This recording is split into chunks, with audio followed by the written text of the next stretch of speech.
Hi, everybody. Whitney here, and I'm doing the first of a series of solo episodes I'm going to start releasing every week on Monday is the plan. And it's going to be more focused on beginning to cultivate and act within and with some of the concepts and tools of the divine feminine, which ultimately means with greater self-love, coming from your truth, knowing yourself, celebrating, honoring, appreciating yourself, and therefore having experiences that are more aligned with your highest self, your highest good, with love, with the things you really want. Relationships, your work, finding your community, finding your people, your friendships, your engagements, all of these things kind of begin to fall into place and align when we start to operate from more of our divine feminine, from our higher self. Then on Wednesdays, I'll be releasing my guest episodes where I do my typical interviews that I've been doing for almost 2 years now, almost to 100 episodes. And on Fridays, I'll be releasing a solo episode that's more based on healing in terms of identifying an issue and a problem and how we're looking to move away from that, resolve it, and so that we can get closer to our divine feminine. Also, today I'm going to incorporate some divinations, pulling an oracle card and a tarot card. And that's what I'm going to start including in my readings because I am a tarot reader. And it's absolutely a part of tapping into your divine feminine gifts and abilities, your psychic abilities, your intuition, to begin working with these kind of energies of calling in your spirits, your guides, the energies around you that are offering guidance, whether, again, you want to call it the universe, spirits, guides. So the thing I want to touch on briefly for this episode is I want to offer a few more tips and activities to do for what I talked about on last week's episode, the solo episode I released, which was about when trauma is picking your partner. And in the episode, I say how we're either coming from a place of our fear, ego, trauma self, or we're coming from a place of love, safety, security, and our higher self, right? So because in these episodes, I'm talking more about the solution and how we can begin to cultivate the things that we want and operate within this container of the divine feminine. What I'd like to offer today is how can we know, right? How do we know? What does it feel like to be coming from love rather than fear? What does it feel like in our body, in our minds, and in our emotions? So what I'd like to offer is something that you can notice is that when we are coming from love, the divine versus ego and fear, one has a sense of calm. The other has a sense of urgency. So you might notice, for instance, when it comes to, like my last episode, I was talking about dating. When you meet somebody and you feel safe in their presence, safe in the connection, you're going to be more in a state of calmness. Because your energy is not being impacted in a negative way in terms of like causing it to feel riled up or agitated or trying to do something. You're just kind of being, right? Another word for calm is in your beingness, right? You're not trying to make anything happen. You're not trying to resist anything. You're just being.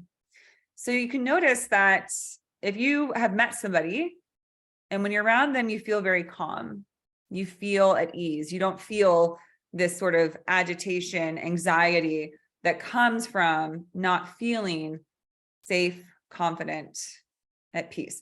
So that's something to notice because this is all about, we want to take these tools and incorporate it into our selves, into our operational selves, right? How we conduct ourselves, how we engage ourselves with friends, with potential, romantic partners or suitors, with family, at our work, right? So notice how you feel in your body, right? So that would be like your emotion, but your emotions, it's like you would just it would be calm, but also in your physical body, do you feel relaxed, right? Do you feel at ease, or do you feel tense?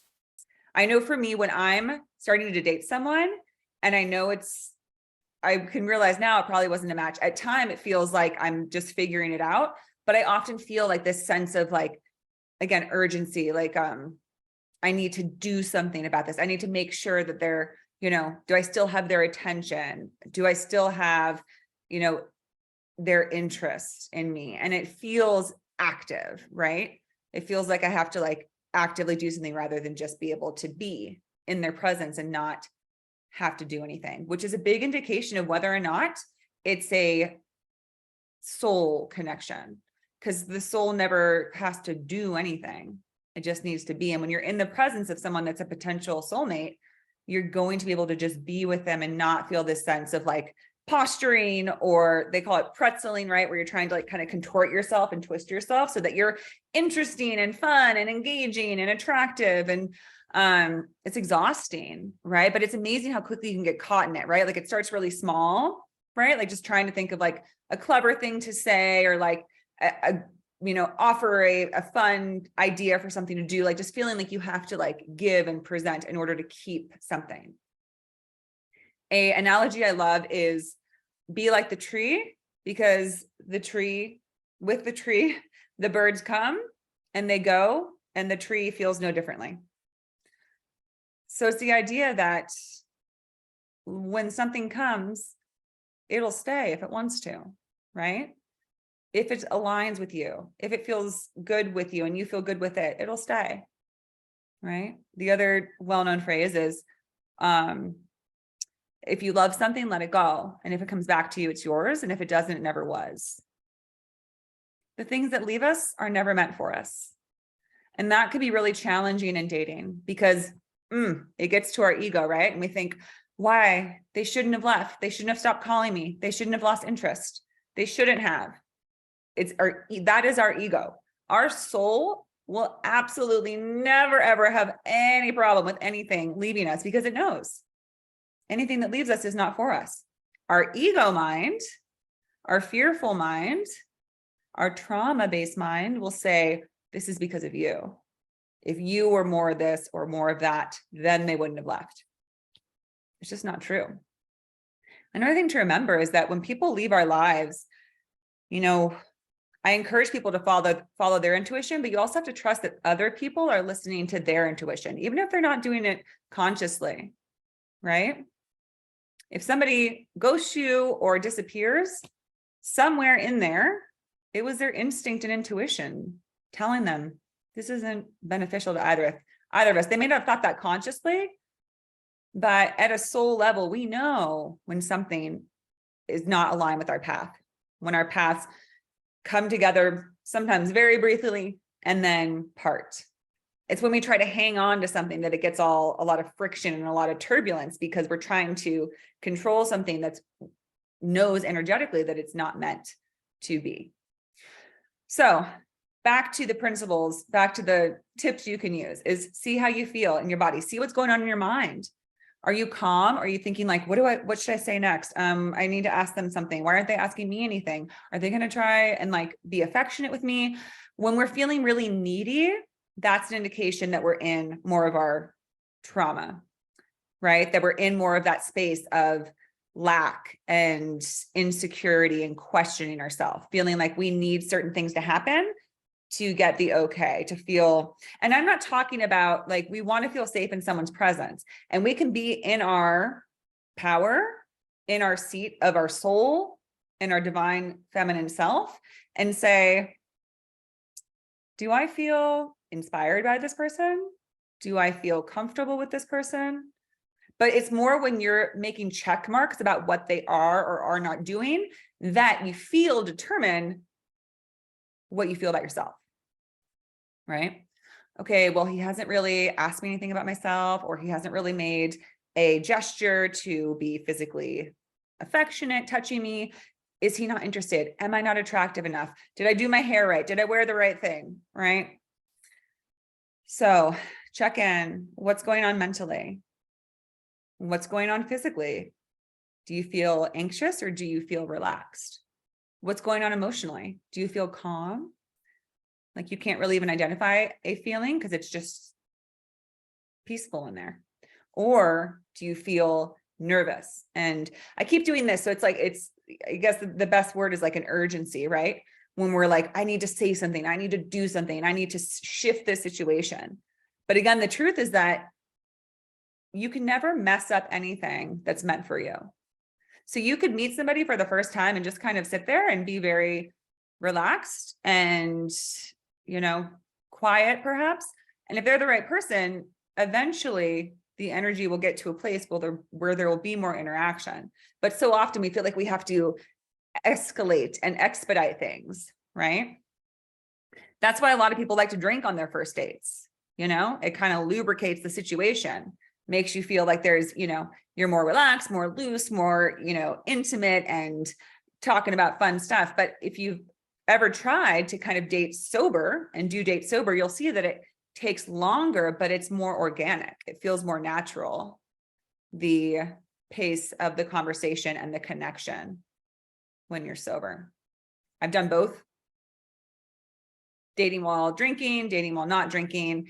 And I sure have made better decisions dating while not drinking. And I've had more authentic connections, but I do still feel that urgency. But you can also be more mindful in your body when you're not intaking any substances. Not to say that there's a right or wrong, just that's been my experience, is that I feel more in my body, right? You can also notice attraction when you meet someone, right?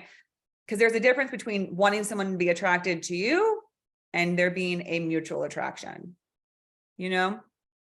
like hoping that, or like wanting to be attracted to someone, like, do they physically fit the bill? But if you let go of that and you just notice how you feel in their presence, that's attraction. And I'm sure you all have experienced when, you meet somebody and you're like, that is not my type at all. And then you find yourself like super attracted to them. And you're like, what is this? I didn't know I liked this, that, or the other thing, but I guess I do. Okay. So those are some of the takeaways, which is when we are trying to determine what does it mean to be in my sort of more in trauma, our trauma story, fear, insecurity, or to be in our higher selves, more in our divine feminine element, and in a secure place of love versus fear. You check in mentally, your physical body, your emotional body, and maybe write it down, these are the attributes that I'm giving to it, but what are yours? For me, it's feeling calm, feeling relaxed, feeling at ease, being at peace, quiet mind, still body. That to me means that you're in a space of allowing, which is very divine, feminine, very much like love. When we're in trauma, I associate words like anxious, irritable, agitated, posturing, trying to change and trying to force something, right? Urgency. I need this to happen. This should be that way. Our head is like, like 20 thoughts a second. Why did he do this? Why didn't he do that? Why? And of course I'm using he, but it could be he, she, anyone that you're involved with, right? You think that everything they're doing has to do with you, where again, you can't mess up a good thing and you can't make a bad thing work. A better way to say that is you can't mess up what's meant for you and you can't make something that's not meant for you happen. So just be you. Like it's not easy. But these are ways to try and do that and to kind of be more mindful of where you're coming from. And the key to all this is that the first step is always just being the observer. First, you have to identify, right? The first thing is always identifying. Until you identify, you don't even know that there's a problem at hand, that there's a concern, right? Something that you're no longer wanting to do, that you're wanting to shift and change. So first you identify, I noticed that when I date, I am like so preoccupied with how they're acting and what they might think of me and yada, yada, yada, yada. Then you start observing. You go on a date and you're like, whoa, I am not still at all. I do not feel calm.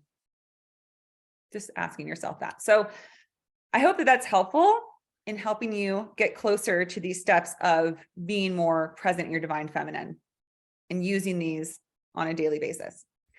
And now I want to pull a few cards. I pulled my Moonology Oracle deck. I'm going to put a link for it in the show notes. This is a fantastic, beautiful deck. I used to see other tarot readers use it.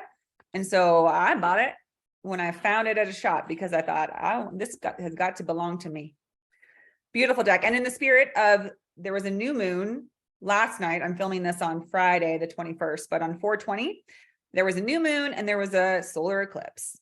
And now today, Mercury retrograde is beginning. So it's a wild, energetic time. I hope you're all being kind and patient with yourself because this is definitely, there's going to feel like setbacks. It's going to feel a lot of like, you know, treading in water, spinning your wheels and feeling like, oh, this again, or like still no progress. And like, when is this?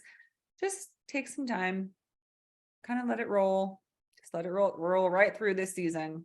You know, just trust that on the other side of this, there will be progress, and trust that anything that does come up that's like asking for your attention, it's because it wants to be resolved so that it can dissipate. That energy can leave you and you can move forward without it. Okay, so let's see what card wants to come out for you all for this reading, for this episode, for this new moon in Taurus. Oh, we got two cards. Oh, I love this. I actually got this in my personal reading for myself last night for the moon. Surrender to the divine. Ooh, look at how pretty that is. So this is actually the full moon card in this deck. It's a purple moon. It's super pretty. Surrender to the divine. This is saying big things are coming. Things are about to start moving on the other side of this retrograde and all that. There's this full moon ahead of us. Maybe it's the next full moon that's coming up in May. So just trust, surrender and trust the divine, right? Trust that divine has a plan for us. Kind of like I was speaking to, trust that, show up as you are and know that you cannot mess up anything that's meant for you. And that anything that leaves you was not for you. And done with story. Can you imagine if we lived our lives that way? If we just said, oh, okay, well, that didn't work out. Not for me. Thank you. Moving on. The endless hours of turmoil that I've gone through, not being able to do that has been torturous. So I'm really trying to put this in practice. Surrender. Surrender to your destiny, to your fate. Some people don't believe in those concepts. I do believe that there are things that we made agreements about before we came into this world that will happen for us. I believe that there is a higher understanding, that there is a source, the universe, energy, that has a big old bird's eye view and knows that certain things have to happen before other things can happen. So just surrender. Also, if you're reading this, if you're listening to this episode, chances are you've already done a lot of work, right? We work and we work and we work, and then we let go. And you trust that that energy that you generated will produce results. You just have to surrender and trust the divine. The other card we got is a win-win outcome is forecasted.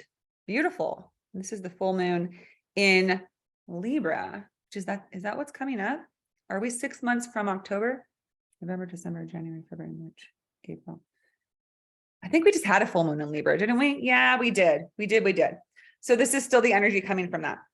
A win-win outcome is forecast.